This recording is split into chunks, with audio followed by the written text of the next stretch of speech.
ሰላም ለእናንተ ይሁን ክቡራን የቻናላችን ቤተሰቦች፣ ለሰዓቱ ካዘጋጀንላችሁ መረጃዎች መካከል ዋና ዋናዎቹን በማስተዋወቅ እንጀምር። ኢትዮጵያውያን ከእርዳታ ተላቀው በራሳቸው ሰርተው በራሳቸው ሕይወታቸውን መቀየር እንዳለባቸው በኢትዮጵያ የአሜሪካ አምባሳደር የሆኑት ኤርቪን ማሲንጋ አሳሰቡ። በአሜሪካ ፕሬዝዳንት ትራምፕን በመቃወም በተለያዩ የአገሪቱ ከተሞች ከፍተኛ የተባለለት ሰልፍ መካሄዱ ተገለጸ። ውድ ቤተሰቦቻችን፣ ለዚህ ቻናል አዲስ ከሆናችሁ ላይክ፣ ሼር እና ሰብስክራይብ በማድረግ እንድትጀምሩ በአክብሮት እንጠይቃችኋለን። እንዲሁም አዳዲስ መረጃዎች እንደተለቀቁ ይደርሷችሁ ዘንድ የደውል ምልክቷን መጫናችሁንም አትዘንጉ። በቀጥታ ወደ ዝርዝሮቹ አለፍን፣ አብረን እንከታተለው። ኢትዮጵያውያን ከእርዳታ ተላቀው በራሳቸው ሰርተው እንዲለወጡ አሜሪካ አሳሰበች። የአሜሪካ መንግስት ለኢትዮጵያ በሚያደርገው ድጋፍ ኩራት ቢሰማኝም ኢትዮጵያውያን ከእርዳታ ተላቀው በራሳቸው እንዲለወጡ መሬት ላይ ሁኔታዎች ሊመቻችላቸው ይገባል ሲሉ በኢትዮጵያ የአሜሪካ አምባሳደር ኤርቪን ማሲንጋ አሳሰቡ። አምባሳደር ማሲንጋ ሰኔ 5 ቀን 2017 በአሜሪካ ኤምባሲ በሰጡት መግለጫ ከፍተኛ ሰብአዊ እርዳታ የምታቀርበው አሜሪካን እንደመወከሌ እርዳታ በአሜሪካውያንም ሆነ በኢትዮጵያውያን እይታ ዘላቂ መፍትሄ አይደለም ብለዋል።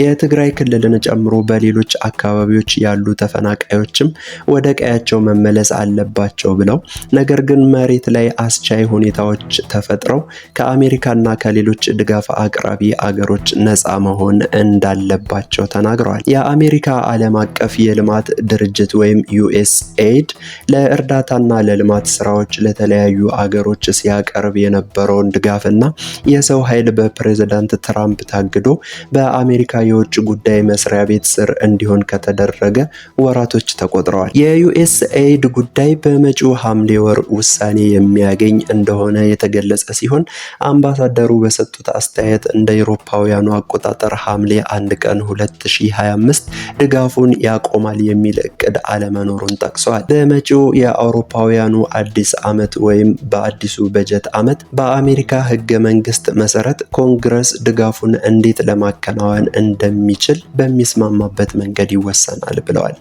ድጋፉ ሙሉ በሙሉ ይሰረዛል ብዬ አላስብም፣ ነገር ግን ወደፊት ለመራመድ የተለያዩ አማራጮችን የመመልከቻ ጊዜው አሁን ነው ሲሉ አሳስበዋል። አምባሳደሩ 89 በመቶ የሚሆነው ቀደም ሲል ተደልድሎ የነበረውና ለሰብአዊ እርዳታ አቅርቦት የሚውለው ድጋፍ አሁንም መቀጠሉን ጠቁመው በግብርናና በጤናው ዘርፍ የተወሰነ በጀት እንደሚኖር ተናግረዋል። ከዚህ ቀደም ለልማትና ለሰብአዊ አገልግሎት ይውል ከነበረው አጠቃላይ ገንዘብ 77 በመቶ የሚሆነው አሁንም አለ። ነገር ግን ይህንን ድጋፍ እንዴት ማስተዳደርና በምን ያህል የሰው ኃይል ማስቀጠል እንደሚቻል ግምገማና የለውጥ ስራ እየተሰራ ነው ብለዋል። ግጭቶችን አስመልክተው በሰጡት ማብራሪያ በአማራ፣ በኦሮሚያና በሌሎች አካባቢዎች ያሉ ግጭቶች እስካልቆሙ ድረስ ኢትዮጵያውያን የሚፈልጉትን ሰላምና መረጋጋት ማምጣት ከባድ ነው ብለዋል። በመሆኑም ኢትዮጵያውያን የሚፈልጉትን ህይወት እንዲኖሩ አመራሩ አስቻይ ሁኔታዎችን መፍጠር እንዳለበት፣ ለህዝብ ቅድሚያ በመስጠት በአገር ውስጥ የሚታዩ ግጭቶችን የመጨረሻ መፍትሄ ሊገኝላቸው እንደሚገባ አሳስበዋል።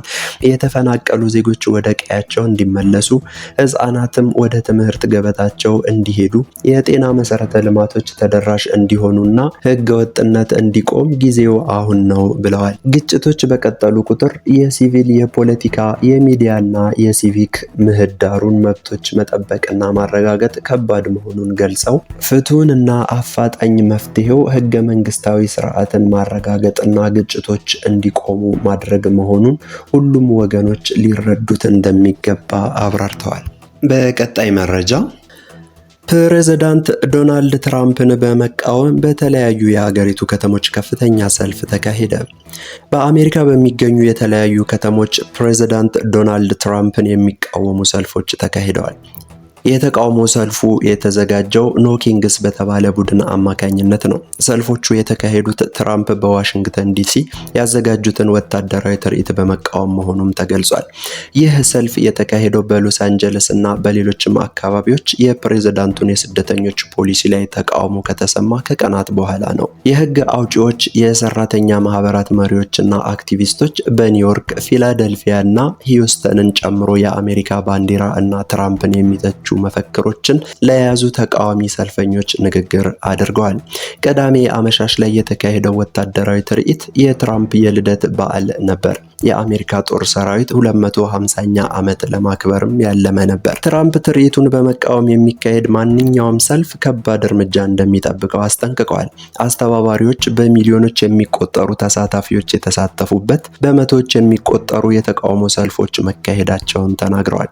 ተቃዋሚ ሰልፈኞቹ በፊላደልፊያ በላቭ ፓርክ በመሰባሰብ ተቃውሟቸውን አሰምተዋል። የ61 ዓመቷ ነርስ ካረን ለአሶሺየትድ ፕሬስ ዲሞክራሲያችንን መከላከል እንዳለብኝ ይሰማኛል ብላለች። ትራምፕ በህዝብ ጤና ኤጀንሲዎች ላይ ያደረጉት የሰራተኞች ቅነሳ በሰልፉ ላይ እንድትሳተፍ ካደረጋት ምክንያቶች መካከል ነው ብላ ተናግራለች። ከፍተኛ የተቃውሞ ሰልፍ ተሳታፊ ከታየባቸው አንዱ የሎስ አንጀለስ ከተማ ነው። በከተማዋ አስተዳደሮች እና የህግ አስከባሪዎች የሰነድ አልባ ስደተኞች አፈሳን በመቃወም በተከታታይ የተቃውሞ ሰልፎች መካሄዳቸውን እና የተለያዩ ውድመቶች መድረሳቸውን ተከትሎ በተጠንቀቅ ላይ ነበሩ። ትራምፕ ከሳምንት በፊት ምንም እንኳን አስተዳዳሪው ጋቪን እና የአካባቢው ባለስልጣናት ባይፈልጉም በግዛቲቱ ብሔራዊ ዘብ አሰማርተዋል። ቅዳሜ ዕለት የብራውን ቤሬትስ የሲቪል መብት ቡድን አባል የሆኑት ጆሴ አዜትላ በሎስ አንጀለስ ለቢቢሲ እንደተናገሩት ወደ ተቃውሞ ሰልፉ የወጡበት ምክንያት የስደተኞች ጉዳይ ነው። ጨካኝ ብቻ ሳይሆን በክፋት የተሞላ ነው። ቤተሰብን መለያየት አያስፈልግም ሲሉ ተናግረዋል። በሎስ አንጀለስ በፌዴራል ህንፃ አካባቢ በተቃዋሚዎችና በብሔራዊ ዘብ ወታደሮች መካከል ፍጥጫ ተፈጥሮ የነበረ ሲሆን ህዝቡን ለመበተን አስለቃሽ ጭስ ተተኩሷል። ነገር ግን አንድ ወይም ሁለት ህንፃዎችን አለፍ ብሎ በመቶዎች የሚቆጠሩ ተቃዋሚ ሰልፈኞች በሰላማዊ መንገድ ጉዟቸውን ቀጥለዋል። ትራምፕ በድጋሚ ከተመረጡ በኋላ ከፍተኛ የተቃውሞ ሰልፎች ቢካሄዱም የህዝብ አስተያየት ግን የስደተኛ ፖሊሲያቸውን በስፋት እንደወደደላቸው ያመለክታል። ንጉሶችን አንፈልግም በሚል መሪ ቃል አደባባይ የወጡት ተቃዋሚዎች ትራምፕ በሁለተኛ የስልጣን ዘመናቸው የፕሬዝዳንቱን የስልጣን ገደብ አልፈዋል የሚለውን ትችት ያቀርባሉ። በወታደራዊ ትርኢት ላይ በሺዎች የሚቆጠሩ የደንብ ልብስ የለበሱ ወታደሮች፣ ታንኮችና ወታደራዊ ተሽከርካሪዎች በወታደራዊ ባንድ ታጅበው ሲያልፉ ፕሬዝዳንቱ ተነስተው ወታደራዊ ሰላምታ ሰጥተዋል። ፕሬዝዳንቱ የአገሪቱ ጦር ለሰጠው አገልግሎት ባደረጉት አጭር ንግግርም አመስግነዋል። አክለውም ወታደሮቻችን ተስፋ አይቆርጡም፣ አይማረኩም፣ እንዲሁም በጭራሽ አያቋርጡም። ይዋጋሉ፣ እናም